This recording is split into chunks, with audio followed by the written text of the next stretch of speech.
കിടന്ന് പരിചയമുണ്ട്. അതെ, എത്ര വർഷം 13ാമത്തെ വയസ്സിൽ ജയിലിൽ കിടക്കാൻ തുടങ്ങിയാണ്, മനസ്സിലായ? എന്തൊരു ഗ്യാസ്? 2 കൊല ഗ്യാസ് ഉണ്ട്. 302 കോടതി കൊണ്ടു. പ്രീതറാണ് എന്റെ വക്കീല്. എന്തിനാടേ വീട് ഓഫ് ചെയ്യടാ? നീയൊക്കെ ഇത്ര നേരം കാണിച്ചില്ലേ? നീയൊക്കെ നാട്ടിക്കാരെ എന്റെ പിള്ളേരെ എന്തിനാ കാണിച്ചോ? കൊച്ചു പെമ്പിള്ളേരെ ബോസ്കോ കേസ് നീ കാണിച്ചോ? നിനക്ക് തരണുണ്ട്, മനസ്സിലായ? ജയിലിക്കാർക്ക് ഇറങ്ങിട്ട് വരട്ട്.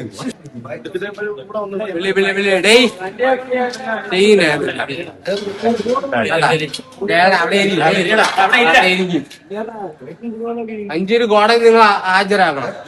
5 കോടതി. നീ ഇവിടെ എല്ലാം കണ്ടിട്ടുള്ളു. കണ്ടിട്ടുണ്ടാ? കണ്ടിട്ടുണ്ടാ? നീ നമ്മളെ കൊണ്ടുപോയ മേലെ 3 സ്റ്റാറായി മറന്ന. കൊല്ലം കടയ്ക്കലിൽ മോഷ്ടിച്ച ഇരുചക്ര വാഹനവുമായെത്തി സ്റ്റേഷനറി കടയുടെ ഗ്ലാസ് അടിച്ചു തകർത്ത് കവർച്ച നടത്തിയ കേസിൽ 2 യുവാക്കൾ പിടിയിൽ. തിരുവനന്തപുരം സ്വദേശികളായ ആദർശ്, യദുകൃഷ്ണൻ എന്നിവരാണ് കടയ്ക്കൽ പോലീസിന്റെ പിടിയിലായത്. കടയിൽ നിന്ന് മൊബൈൽ ഫോണും പണവും പ്രതികൾ കവർന്നിരുന്നു. 2 കൊല ഗ്യാസ് ഉണ്ട്. അവനാണ്ട് 102 ഗ്യാസ്. ഇപ്പൊ 2ാമത്തെ ഗ്യാസ് ചെയ്യാൻ പോകും. മക്കളെ 850 രൂപ ഇപ്പമാരെ നമുക്ക് ഫുഡ് വാങ്ങിച്ചെന്നില്ലേ കോടതി പറയാനുള്ള പൈസ. വെച്ചോ ഏടാ പൈസ ഏടാ? വെക്കൂ. സെല്ലിനകത്ത് കൊണ്ടിട്ട് ഇടിക്കാനുള്ള എനിക്ക് ഇടിക്കിട്ട്. നിങ്ങളാണ് ഇപ്പൊ പിടിച്ച. അപ്പൊ നമുക്ക് പോവാമോ? പിന്നെ സാറങ്ങൾ എങ്ങനെയാണിങ്ങനെ സാറാ പിടി സാറാ? നമ്മളെ പോകത്ത് വെച്ച് നിങ്ങളെ കസ്റ്റഡിയിലാണ്. നമ്മളെ കയ്യില് പൈസ ആയാലും ഒരു ബീഡി തുണ്ട് പോലും വെക്കാൻ പറ്റൂല, മനസ്സിലായോ? വെച്ചോ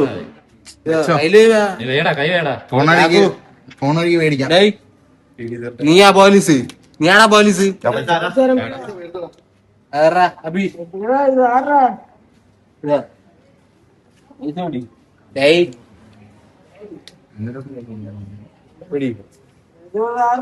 13ാമത്തെ വയസ്സ് മുതൽ ജയിലില് പല കേസുകളിൽ ജയിലിൽ പോയി കിടക്കുന്ന ഒരുത്തനെ കഴിഞ്ഞ ദിവസം കൊല്ലം കടയ്ക്കലിൽ വെച്ചിട്ട് അവനും അവൻ്റെ കൂട്ടാളിയും കൂടെ ചേർന്നിട്ട് ഒരു മോഷ്ടിച്ച ബൈക്കില് കടയ്ക്കലിലെ ഒരു കട കുത്തി തുറന്ന് അടിച്ച് തകർത്തിട്ട് അവിടുന്ന് മൊബൈൽ ഫോൺ മോഷ്ടിച്ച് കടന്നു കളഞ്ഞപ്പോൾ പോലീസ് പിടിച്ച ഒരു സീനാണ് നിങ്ങൾ കാണുന്നത്.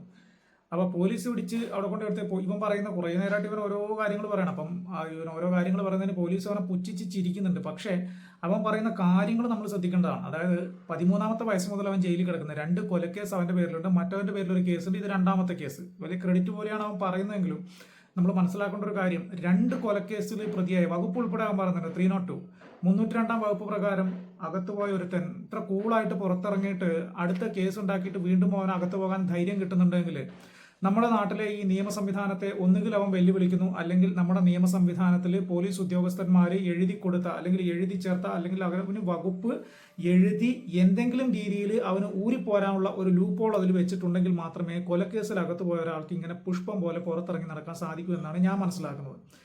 ആ വക്കീൽ ആ ലൂപ്പോൾ കണ്ടുപിടിക്കുകയും അവനെ കൃത്യമായിട്ട് പുറത്തിറക്കും. അവൻ്റെ വക്കീലിൻ്റെ പേരുൾപ്പെടെ പറയുന്നുണ്ട്. ഇന്നയാളാണ് എൻ്റെ വക്കീല്, ആ വക്കീൽ എന്നെ പുഷ്പം പോലെ ഇറക്കും എന്ന ആത്മവിശ്വാസത്തോടുകൂടിയാണ് സംസാരിക്കുന്നത്. നമ്മൾ മനസ്സിലാക്കേണ്ട ഒരു കാര്യം, നമ്മുടെ നാട്ടിലെ നിയമ സംവിധാനത്തെ വെല്ലുവിളിക്കുകയാണ് ചെറുപ്പക്കാരൻ. നിങ്ങൾ ഇനി ഏതൊക്കെ കേസിൽ എന്നെ അകത്താക്കിയാലും വഞ്ചിയൂർ കോടതി നീ കണ്ടിട്ടുണ്ടാ എന്നാണ് ചോദ്യം. വഞ്ചിയൂർ കോടതി അവനൊന്നും ഒരു വിഷയമുള്ള കാര്യമല്ല, അവനൊക്കെ കയറി ഇറങ്ങിയിട്ടുള്ളതാണെന്നാണ് പറയുന്നത്. ജയിലിൽ നീ കണ്ടിട്ടുണ്ടാ, ജയിലിൽ കിടന്നിട്ടുണ്ടാ എന്നുള്ള ചുറ്റും നിൽക്കുന്ന ആളുകളോട് ചോദിക്കുകയാണ്.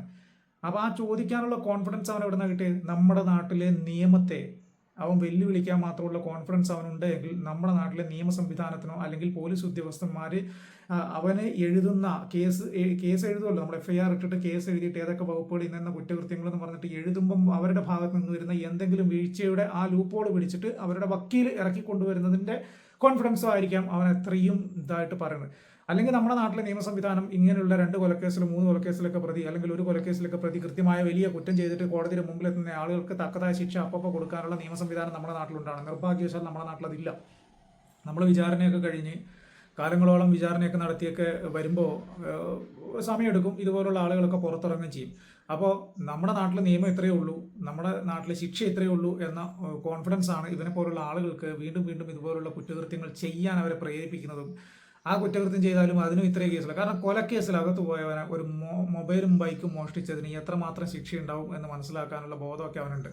അവൻ കഞ്ചാവായിക്കോട്ടെ, കള്ളായിക്കോട്ടെ, എന്ത് കേസായിക്കോട്ടെ, പക്ഷെ അവൻ പറയുന്ന കാര്യത്തിൽ ഒരു നമ്മൾ മനസ്സിലാക്കേണ്ട ഒരു കാര്യമുണ്ട്. കൊലക്കേസിൽ അകത്ത് പോയവനാണ് ഞാൻ, എനിക്കിതൊന്നൊരു വിഷയമല്ല എന്ന് അവൻ പറയാൻ അത്രമാത്രം കോൺഫിഡൻസ് അവന് കിട്ടുന്നത് നമ്മുടെ നാട്ടിലെ നിയമ സംവിധാനത്തിൽ ഇത്രയേ ഉള്ളൂ എന്ന ഒരു ബോധ്യം അവനുള്ളതുകൊണ്ടാണ്. അപ്പോൾ നമ്മുടെ നിയമ സംവിധാനത്തെ കാര്യക്ഷമമായിട്ട് ഒരു മാറ്റം കൊണ്ടുവരേണ്ടതുണ്ട്. കാരണം ഈ വിചാരണയും മറ്റു കാര്യങ്ങളൊക്കെ ആയിട്ട് കാലങ്ങളോളം നീട്ടിക്കൊണ്ടു പോകുമ്പോൾ ഉണ്ടാകുന്ന ഒരു ബുദ്ധിമുട്ടാണ് ഇവനെ പോലുള്ള ആളുകൾ വീണ്ടും വീണ്ടും ക്രിമിനലുകളായിട്ട് നമ്മുടെ സമൂഹത്തിന് വെല്ലുവിളിയായി മാറുന്നത്. അത് കോടതി കൊണ്ട് ആചാക്കെ. പിന്നെ അതിനുശേഷം അവൻ്റെ കയ്യിൽ പൈസയൊക്കെ പോലീസിൻ്റെ കൊടുക്കുന്നുണ്ട്. എൻ്റെ കയ്യിൽ ഒരു ബീഡിത്തുണ്ട് പോലും വെക്കാൻ പാടില്ല, നിങ്ങളെ കസ്റ്റഡിയിലാണ് ഞാൻ. അവന് കൃത്യമായിട്ട് അറിയാം പോലീസ് കസ്റ്റഡിയിൽ ഇരിക്കുന്ന ഒരാളുടെ കയ്യിൽ എന്തൊക്കെ ഉണ്ടാവാൻ പാടില്ല എന്നതിനെ കുറിച്ചൊക്കെ അവന് കൃത്യമായിട്ടുള്ള ധാരണയുണ്ട്. പോലീസിൻ്റെ കയ്യിൽ കൊടുക്കുക. അപ്പോൾ പോലീസുകാരൻ എന്തോ ചിരിക്കുക, നീയാണോ പോലീസ്? നിങ്ങൾ ചിന്തിച്ച് നോക്കണം, ഒരു പോലീസ് ഉദ്യോഗസ്ഥൻ്റെ ഒരു കേസിൽ അറസ്റ്റ് ചെയ്ത് മെഡിക്കൽ എടുക്കാൻ കൊണ്ടേ നിർത്തിയിരിക്കുന്ന ഒരുത്തൻ പോലീസുകാരനോട് ചോദിക്കുന്ന ചോദ്യമാണ് നീയാണോ പോലീസ് എന്ന്. ഒരു പക്ഷേ ചുറ്റും ആളുകളുള്ളതുകൊണ്ടും ക്യാമറകൾ ഉള്ളതുകൊണ്ടും ആയിരിക്കാം അവൻ്റെ ചെകള പൊളിയായിരുന്നത് എന്നതുകൂടി നമ്മൾ ഈ ഒരു അവസരത്തിൽ പറഞ്ഞു വെക്കേണ്ടതാണ്. എന്തായാലും ഇതുപോലുള്ള ക്രിമിനലുകൾ നമ്മുടെ നാട്ടിൽ വളരുന്നതിൻ്റെ പ്രധാന കാരണം നമ്മുടെ നാട്ടിലെ നിയമ സംവിധാനത്തിൽ കുറച്ചും കൂടി പെട്ടെന്നുണ്ടാകുന്ന ശിക്ഷ വന്നു കഴിഞ്ഞാൽ ഇവനെ പോലുള്ള ആളുകൾ, അതായത് പെട്ടെന്നുണ്ടാകുന്ന ശിക്ഷ മാത്രമല്ല, നല്ല കാര്യക്ഷമമായ ശിക്ഷ തന്നെ വന്നു കഴിഞ്ഞാൽ ഇവനെ പോലുള്ള ആളുകൾ ഇത്തരം തോന്നിവാസമായിട്ട് വീണ്ടും സമൂഹത്തിലേക്ക് ഇറങ്ങുന്നത് കുറയ്ക്കാൻ പറ്റും.